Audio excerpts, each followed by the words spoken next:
Assalamualaikum warahmatullahi wabarakatuh. Innal hamdalillah nahmaduhu wa nasta'inuhu wa nastaghfiruh wa na'udzu billahi min sururi anfusina wa min sayyiati a'malina may yahdihillahu fala mudhillalah wa may yudlil fala hadiyalah. Asyhadu an la ilaha illallah wa asyhadu anna Muhammadan abduhu wa rasuluh. Allahumma sholli ala Muhammad wa ala ali Muhammad. Amma ba'du. Bapak, Ibu, saudara-saudara yang dimuliakan Allah, mari pada kesempatan yang berbahagia ini kita sama-sama memanjatkan puja dan puji syukur kehadirat Allah Subhanahu wa taala, Tuhan yang Maha Pengasih yang tidak pernah pilih kasih, Tuhan yang Maha Penyayang yang sayangnya tidak terbilang, yang sampai pada saat ini kita masih diberikan kekuatan iman Islam, kita masih diberikan kesehatan baik jasmani maupun rohani, dan kita masih diberikan hidup di muka buminya. Dan hidup itu sendiri sekurang-kurangnya pada saat ini telah kita gunakan untuk sesuatu yang insya Allah bernilai ibadah. Salawat dan salam mudah-mudahan tetap tercurahkan atas junjungan alam Nabi besar Muhammad SAW beserta keluarga dan para sahabatnya, dan kita semuanya nanti mendapat syafaatnya di yaumil qiyamah. Amin amin ya rabbal alamin. Bapak, Ibu, saudara-saudara yang dimuliakan Allah, kita ketahui bersama dunia terus berkembang, termasuk cara berkomunikasi kita. Dulu banyak orang harus menempuh jarak yang jauh untuk bisa bercakap-cakap dengan orang lain di luar daerah. Sekarang teknologi memfasilitasi umat manusia untuk kian menjalin komunikasi hanya melalui perangkat di genggaman tangan, yaitu HP atau handphone. Situasi ini melanda hampir semua orang di berbagai belahan dunia, tidak pandang agama, wilayah, suku, ras, dan etnis. Kehadiran media sosial kian mempermudah lagi. Dalam hitungan detik kita sudah berinteraksi dan berkirim pesan melalui tulisan, suara, gambar, bahkan video ke orang di dalam belahan dunia. Luas bumi yang mencapai lebih dari 1,5 miliar kilometer persegi seolah mengkerut informasi beredar secara instan. Kehidupan sosial banyak bergeser ke dunia maya, dan sebagian orang bahkan rela menghabiskan separuh waktunya untuk berselancar di internet atau media sosial. Bapak, Ibu, saudara-saudara yang dimuliakan Allah, Islam bukan agama yang anti perubahan. Namun demikian memiliki prinsip-prinsip yang tidak boleh dilanggar. Kita seyogyanya memposisikan media sosial tak lebih dari sekedar alat, bukan tujuan. Media sosial sebagai wasilah, bukan ghoyah. Kenapa? Sebagaimana pisau yang bermanfaat bila digunakan memasak dan merugikan bila dipakai melukai orang lain. Begitu pula media sosial dalam dirinya terkandung potensi positif, tapi sekaligus banyak negatifnya.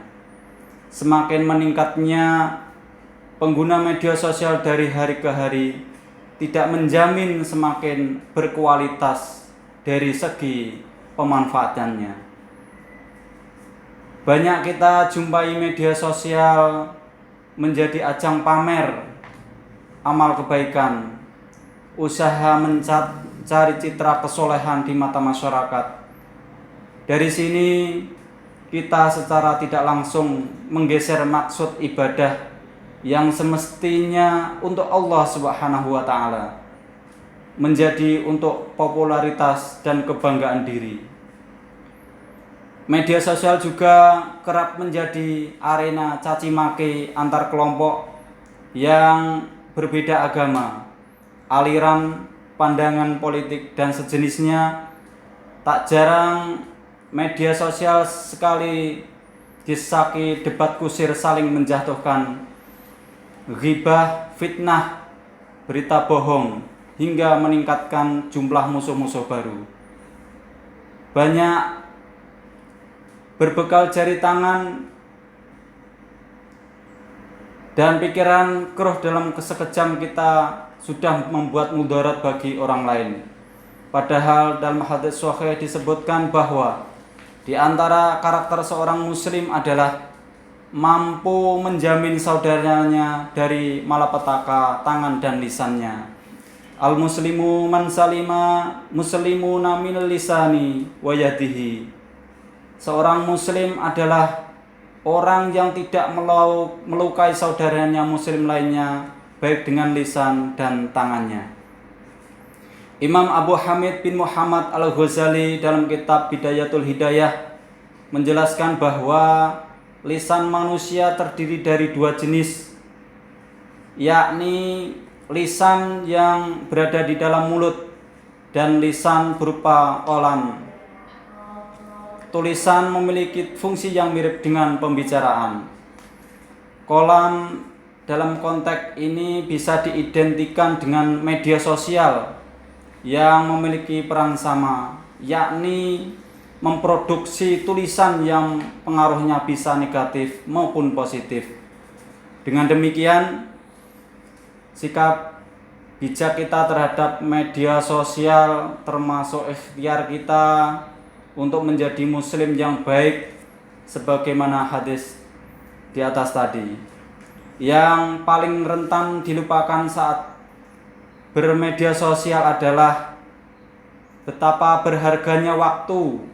Berbagai kemudahan yang disediakan sering membuat pengguna berselancar berjam-jam melewati batas kebutuhan semestinya. Orang kadang tidak hanya bertegur sapa dengan sesama atau publikasi aktivitas di media sosial, tapi juga sampai pada kegiatan mubadzir bahkan maksiat. Saat seseorang terlalu tergantung pada media sosial, pertanyaan penting yang perlu disodorkan adalah siapa yang sesungguhnya lebih berkuasa, media sosial atau manusianya? Manusia dianugerahi akal sehat, hati nurani yang memungkinkan dia berlaku bijaksana sebagaimana perangkat dunia lainnya. Tidak seharusnya manusia diperbudak media sosial, justru semestinya ia mengendalikannya.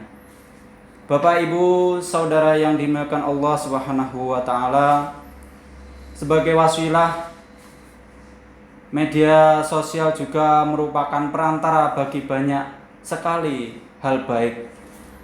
Melalui media sosial, seseorang dengan mudah bersilaturahim dengan orang lain yang di dunia nyata terkadang jarak berpengaruh. Kemudian media sosial punya fungsi mempersatukan yang semula terpisah, memberi ruang komunikasi yang semula tanpa kabar. Fungsi positif lain dari media sosial adalah menjadi alat yang bagus untuk mendistribusikan pesan kebaikan secara luas dengan mudah.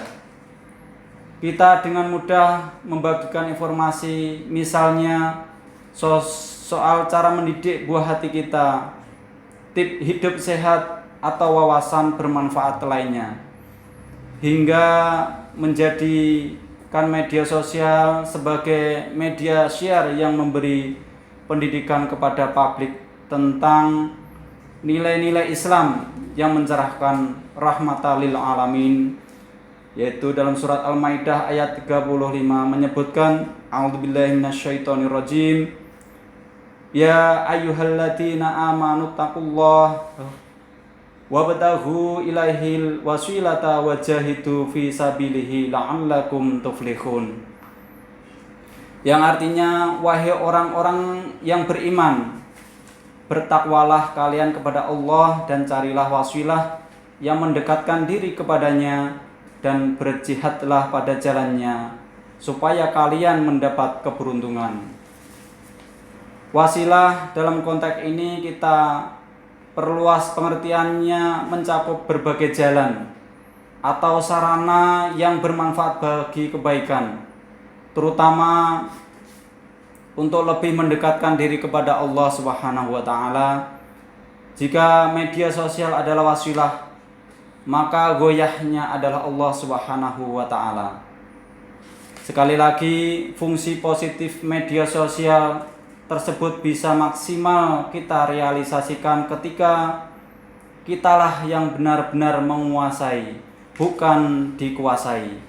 Media sosial hanya menjadi elemen sekunder bagi aktivitas kebaikan, bukan sebaliknya mendorong kita untuk terperosok pada perbuatan sia-sia atau bahkan merugikan orang lain. Bukankah khairun nas anfa'uhum linnas, bahwa sebaik-baik manusia adalah yang paling bermanfaat bagi manusia lainnya. Demikian yang dapat kami sampaikan. Mudah-mudahan apa yang saya sampaikan ini bermanfaat bagi kita, terutama bagi saya sendiri. Semoga kita semua teguh dalam iman dan Islam, sehingga mampu mendudukkan diri secara proporsional dan menebar kemanfaatan bagi manusia dan alam sekitar. Amin amin ya rabbal alamin. Ihdinas siratal mustaqim, wabillahi taufik wal hidayah. Wassalamualaikum warahmatullahi wabarakatuh. Waalaikumsalam.